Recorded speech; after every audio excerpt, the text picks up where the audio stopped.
Olá, pessoal. Deixar aí mais uma aula gravada, né? Também abordando a segunda aula aí de fundamentos de refrigeração e climatização, certo? Hoje eu vou abordar aí um pouco então sobre a instalação, né, de tubulações, né? Então a gente sabe que todo sistema aí de condicionamento de ar tem tubulação, porque é dentro dessa tubulação que vai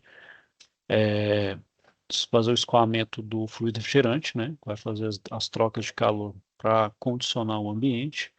Falar também dos processos de união de tubo, né, os isolantes térmicos e as ferramentas, né, para interligar o meu sistema de refrigeração e climatização, né. Falar um tipo de conexões, as uniões de tubo a frio, os testes de vazamento, né, quando você faz, por exemplo, uma nova conexão, né, por exemplo, você está instalando pela primeira vez um sistema, ou você está fazendo retrofit, ou fazendo simplesmente uma manutenção, a gente tem que fazer esse teste de vazamento, né? Assim como o processo de evacuação e carga de fluido refrigerante, né?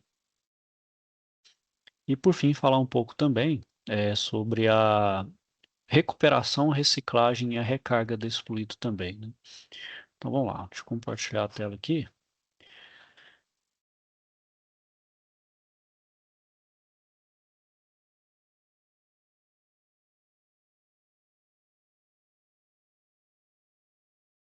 Bom, então iniciando pela instalação, né, das tubulações, né, como eu falei, então a tubulação é o meio de ligação eh, entre os componentes, né, então entre a evaporadora, a condensadora, as válvulas, né, o compressor, né, então é para ligar, né, os diferentes elementos, componentes vitais aí de um sistema de refrigeração.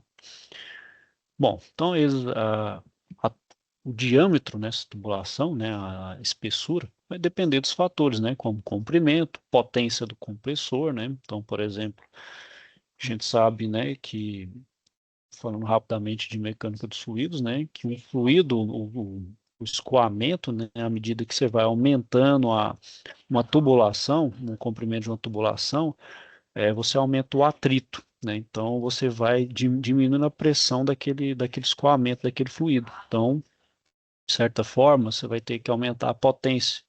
Ou seja, ou você vai ter que aumentar o diâmetro, aumentar a potência, aumentar o diâmetro, aumentar a potência do compressor, para poder justamente vencer essa perda de carga. Porque esse atrito gera uma perda de pressão, chama de perda de carga, né?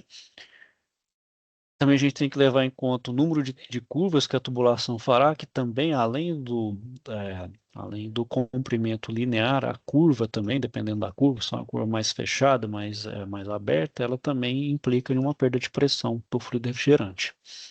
O próprio tipo de fluido refrigerante tem que ser levado em consideração, a pressão e a vazão. Então, tudo isso leva-se em consideração para fazer um dimensionamento de diâmetro, né? Como eu falei, isso é justamente para controlar essa perda de carga, né? Bom, então essa perda de carga, ela implica em mais pressão. E o que dá pressão no sistema é o compressor, né? Então, o compressor que vai fazer esse trabalho. Então, quanto mais pressão eu necessitar, mais potência eu vou exigir, né, do meu compressor. Então, por sua vez, vai exigir mais energia, principalmente elétrica, né, que é a principal fonte de acionamento de um compressor, né. Bom, então a velocidade do meu fluido no meu sistema, geralmente é mais ou menos padronizada. A gente tem uma velocidade máxima de 20 milímetros por segundo, qualquer que seja a direção de escoamento, uma mínima de 2,5 para linhas horizontais e em linhas verticais uma velocidade mínima de 5 metros por segundo.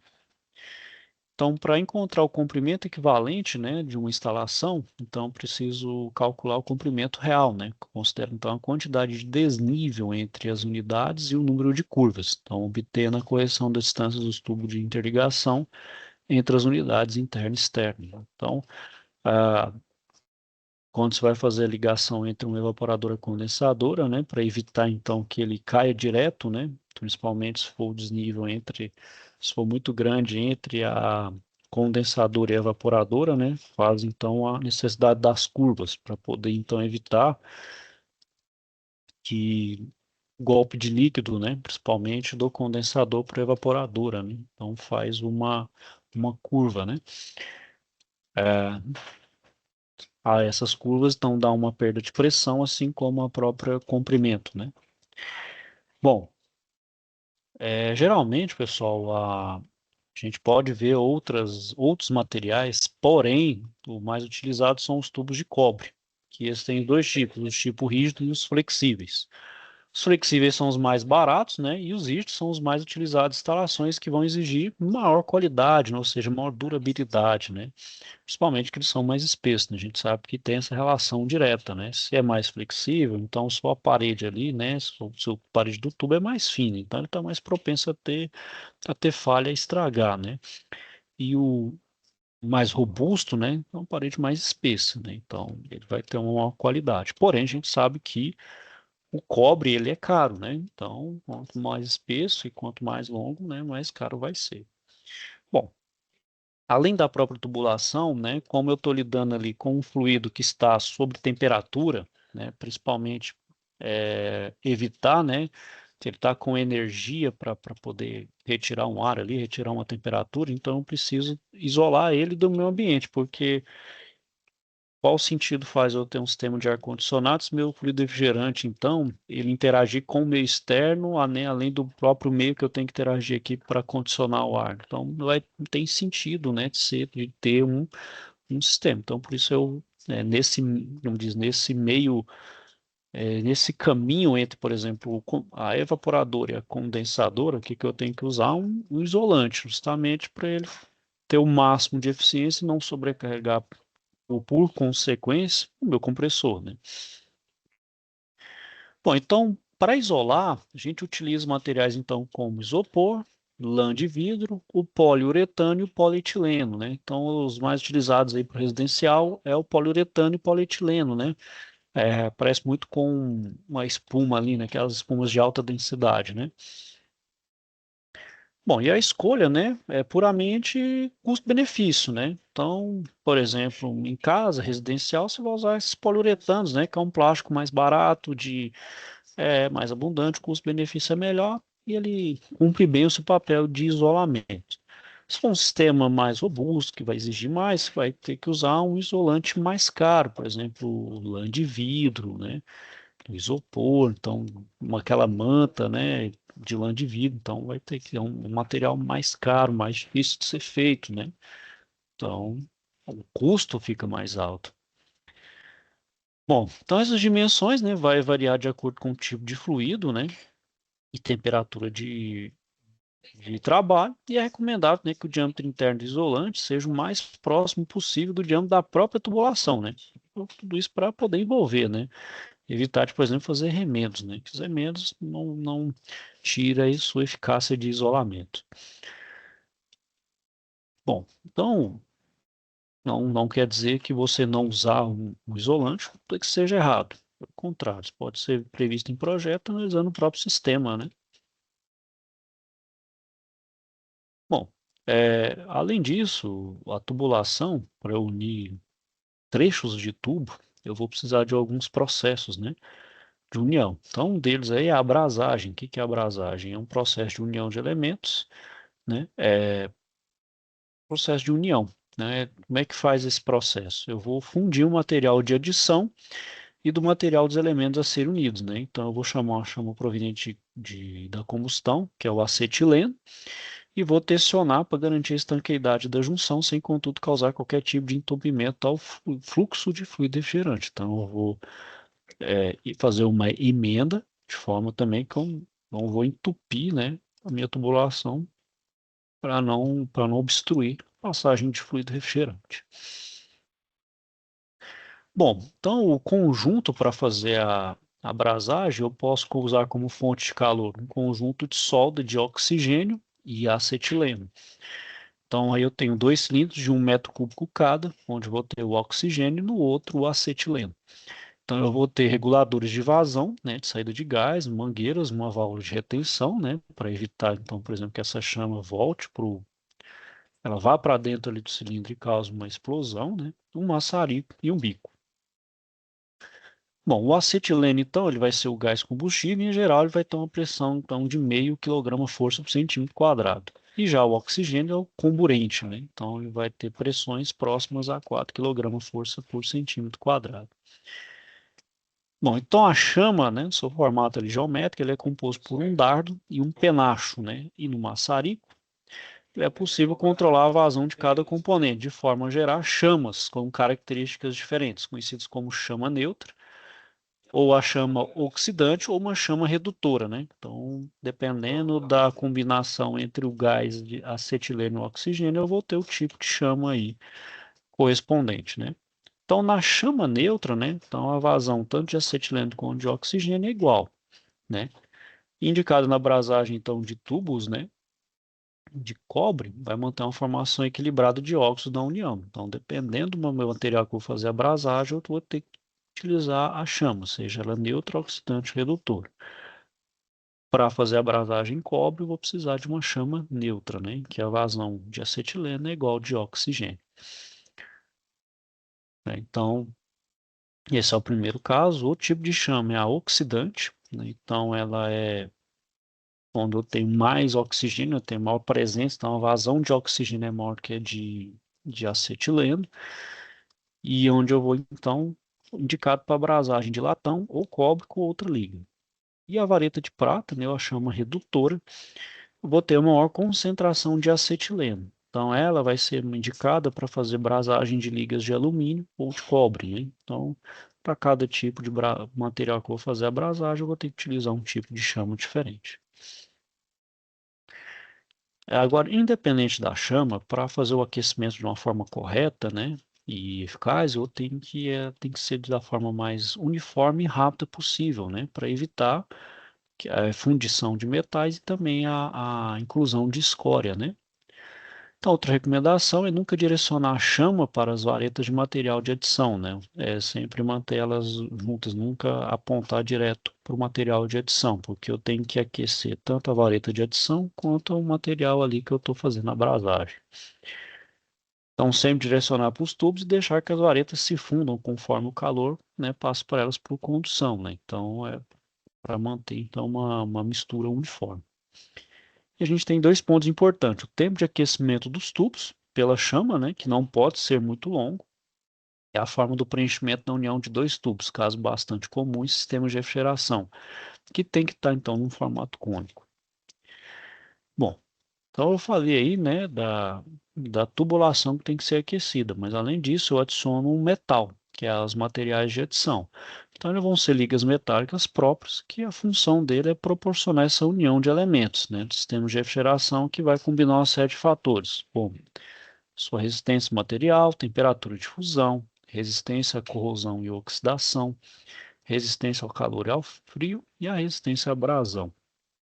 Então, esse material de adição vem em forma de vareta, né, que é uma forma ergonômica para realizar um processo então, de brasagem.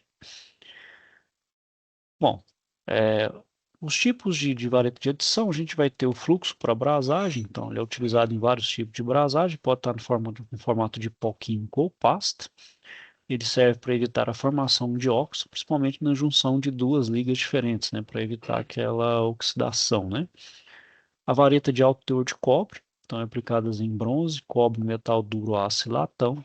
É comum na indústria automotiva e em trocadores de calor em geral. A gente tem a vareta de prata, que é brasagem em uniões entre ligas ferrosas e não ferrosas, com exceção do alumínio e do magnésio.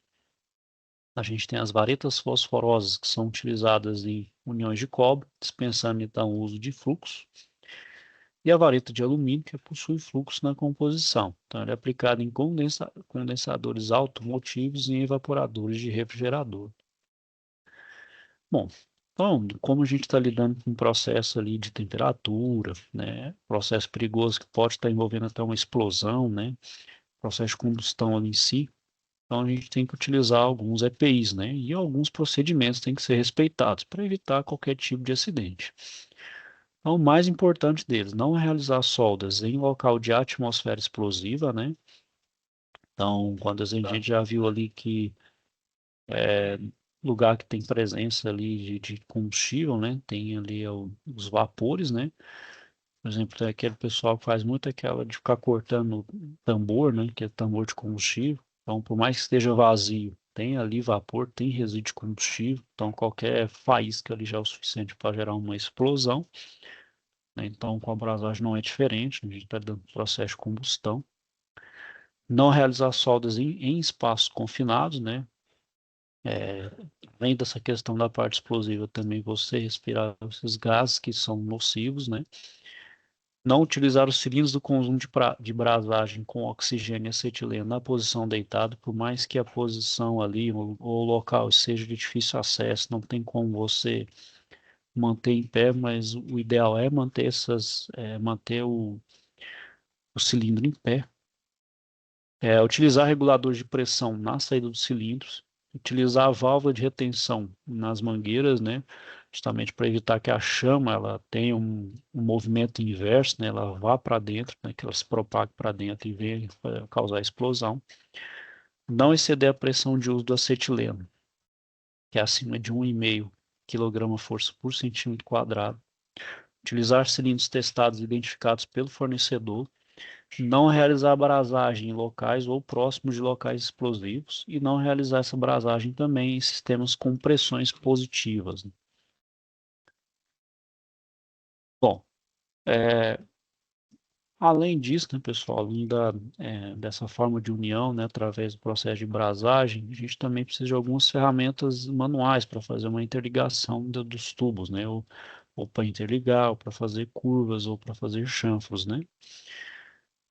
Bom, os tubos, né, tem que ser de boa qualidade, ou seja, não pode ter nenhum tipo de irregularidade ou empenamento, né? Então a gente tem as principais ferramentas para executar um processo de corte, bolsa, né, flange, né, e curva de tubos que são constantes no dia a dia, né? Então, o primeiro que a gente tem aí é o cortador de tubos, né, onde ele vai permitir um corte perpendicular e uniforme ao eixo do tubo, comum em corte de tubos de cobre e alumínio. A gente tem um escareador de tubos, né, que ele vai retirar aquelas rebarbas, né, e outras sujeiras que ficam dentro do tubo do processo de corte. O mordente, né, que fixa o tubo durante o processo de flangeamento e alargamento, né, então preciso fazer um processo ali de um encurvamento.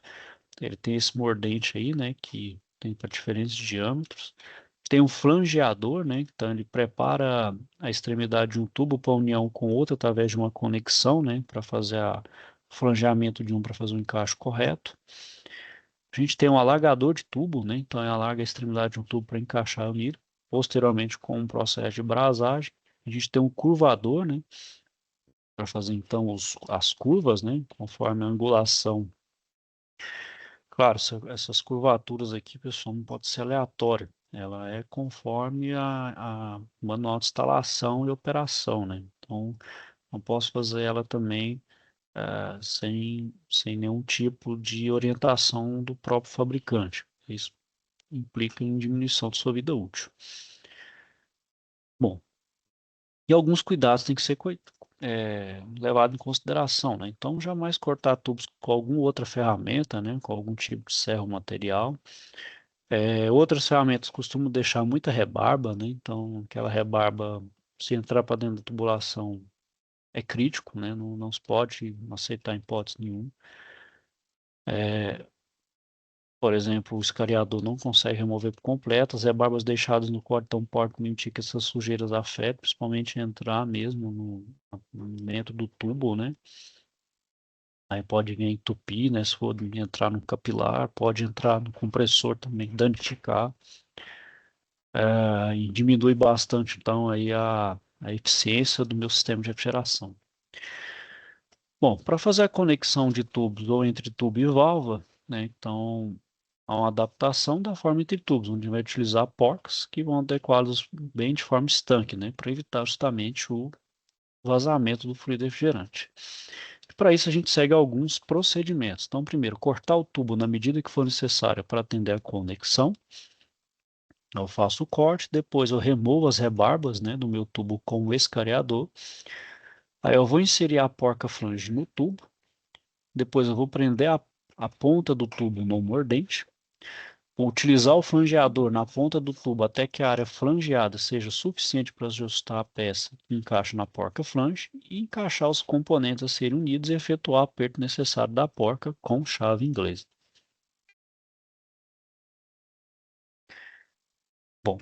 E aqui, pessoal, como as tubulações são finas e um pouco mais delicadas também, não precisa fazer nenhum torque exagerado. Apenas fazer o aperto necessário. Você vê que faz um teste de tanquidade aqui e depois se não está passando, né?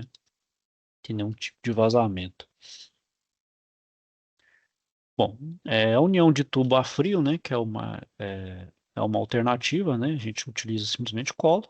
Então, apliquei a cola, faço uma pressão aí na junta com alicate próprio, né? Durante alguns segundos. Feito isso, né? é, já está feita a união. Caso precise desfazer ela, eu aqueço, né? Essa parte colada junto com o maçarico. Bom, outra conexão que a gente tem, pessoal, é do tipo Schrader, né, que ela se aplica a sistemas como bebedouros, refrigeradores, freezers e condicionadores de ar para realizar, então, tanto aferição ou até manutenção. Então, nesse caso, o compressor é aquele que não é hermético, eu preciso fazer uma manutenção direta, então eu retiro ali, estanqueio o meu sistema para poder retirar o compressor e fazer a devida manutenção, né? Contrário de alguns sistemas que o meu compressor ali tem uma ligação direta, aí dependendo, já chegou na vida útil, já faço a troca total, né? Nesse caso, eu preciso retirar para fazer uma manutenção, fazer alguma intervenção. Bom, fiz a união ali, né, com os materiais ali, com o procedimento correto, agora eu vou fazer um teste de vazamento, né? O teste de vazamento o objetivo é justamente evitar a perda do fluido refrigerante, que é perder o fluido refrigerante vai implicar mau funcionamento, pode gerar falha ou problema com infiltração, né? Por exemplo, presença de umidade, vácuo, né? Ou simplesmente a falta da carga correta, né? Do peso correto de refrigerante ali no sistema, né? Então, tudo isso implica em menor eficiência e gasto de energia. Bom, o primeiro teste que a gente faz aí é o de espuma, né? Então, como é que faz o teste da espuma? Então, eu vou pressurizar o sistema com fluido, o refrigerante já tem no sistema, e utilizando água e sabão, né, a gente produz espuma que é colocada envolvendo as juntas, soldas, conexões, visores, válvulas e outros pontos suspeitos. Se tem a formação de bolhas em um desses pontos, tem presença de vazamento. Esse é o jeito mais simples de se fazer uma detecção de vazamento. Exemplo clássico que a gente tem quando a gente vai instalar um botão de gás na nossa residência, né? Tem aquela válvula, a gente faz o aperto, aí a gente vê se tem vazamento, faz o teste da espuma, né? Um pouquinho de detergente ali neutro com um pouquinho de água e ver isso está fazendo a bolha ali porque está tendo vazamento. O outro tipo de detector de vazamento, esse já é mais, vamos dizer assim, evoluído, é o detector eletrônico, né? Então, são detectores que, ao entrar em contato com o fluido refrigerante, ele vai emitir um alerta sonoro, né? Então, aí ele usa uma espécie de sensor, né? Que vai se intensificando conforme a concentração do fluido aumenta, né? Então, ele detecta ali uma variação de concentração e nessa variação ele aumenta sua intensidade sonora, né? Isso aqui é muito utilizado, principalmente para sistema que utiliza amônia, né? Que a amônia ela é extremamente eficiente para troca de calor, né? Muito bom, principalmente câmara fria, só que extremamente tóxico, né? E esse detector é extremamente vital ali para emitir alerta, né? Então, evacuar rapidamente o lugar ali onde tem o vazamento. E a técnica é o teste de estanqueidade, né? Que é sob vácuo. Então, utilizando uma bomba de vácuo, eu vou evacuar o circuito até uma pressão próxima de 1 milímetro de mercúrio. E essa pressão ela é mantida por 5 horas, né? E após esse período eu faço uma nova medição da pressão, verificando a alteração. E ele só é um teste, isso, uma espécie de teste quantitativo, ele não indica o local. Ele só fala, ó, fiz o teste, fiz esse, essa evacuação ali, 1 milímetro de mercúrio, por 5 horas, e vou fazer uma nova medição, deu variação, beleza, então tem vazamento, mas não dá para saber aonde é. Bom, uma importante observação, né, o teste de espuma, né, ele está lidando ali com água, né, com algum tipo de ou detergente ou algum solvente ali que pode ser condutor de energia, não pode ser feito, por exemplo, dentro de quadro elétrico. E com relação ao detector eletrônico, ele não pode ser realizado em ambientes com atmosfera que apresente componentes explosivos, ainda mais se o meu fluido refrigerante for reativo, né?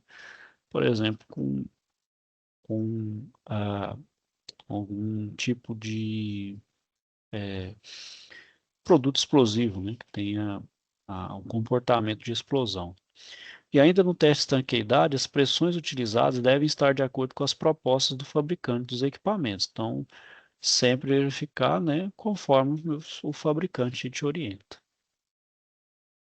Bom, então aí, pessoal, tem um esquema de como fazer o teste de vazamento. Então, a gente tem o sistema normal, né, que é a evaporadora, a válvula de serviço, a válvula de expansão, né, o capilar, a compressora, condensadora, perdão, e o compressor, né.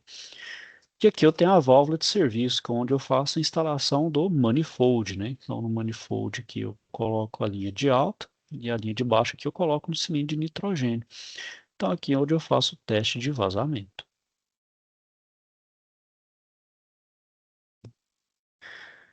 Ah, geralmente, pessoal, quando a gente vai fazer o chamado retrofit, ou até mesmo vai instalar pela primeira vez, a gente faz o sistema chamado de evacuação, né?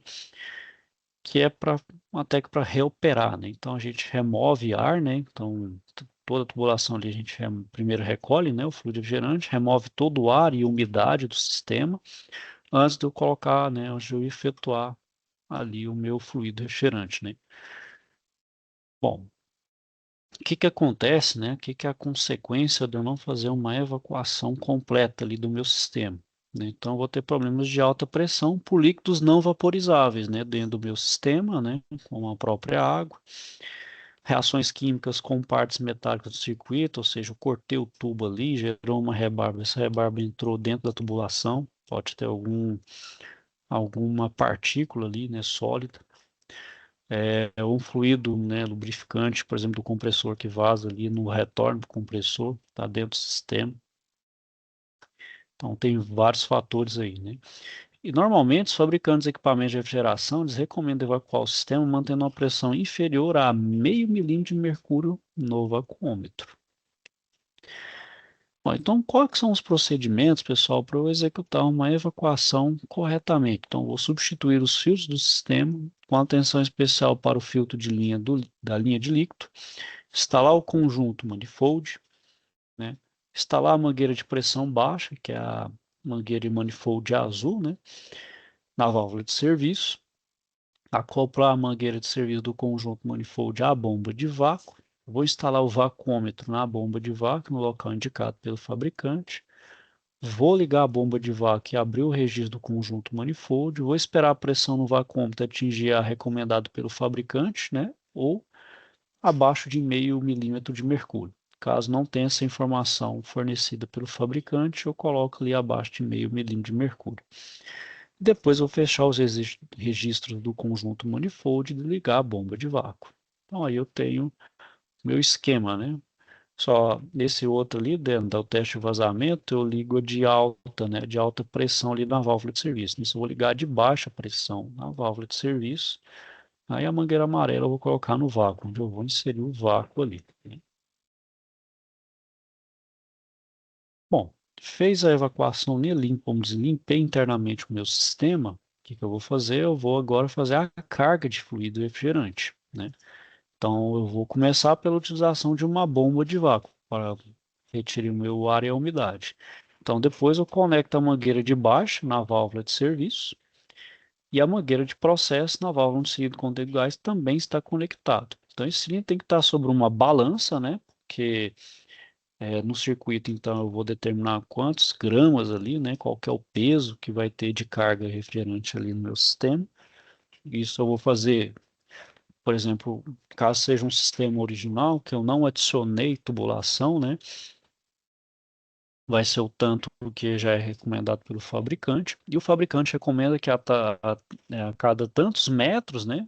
De, de tubulação linear ali que eu tiver no meu sistema, eu tenho que adicionar tantos gramas de gás no meu sistema. Então, isso eu vou fazer conforme o fabricante orienta. Então, para isso, eu tenho que colocar o meu cilindro de gás ali, uma balança, justamente para poder fazer a carga correta. né? Também é um engano falar assim, encher tudo com gás refrigerante e vou ter o melhor processo. Não, isso não é verdade, isso não é verdadeiro. Você pode estar muito bem deixando o seu sistema ainda mais ineficiente e gastando mais. Você vai estar sobrecarregando seu compressor. Você pode estar é, é, diminuindo a vida útil do seu sistema todo, principalmente do compressor, que é o principal equipamento aí do sistema, né?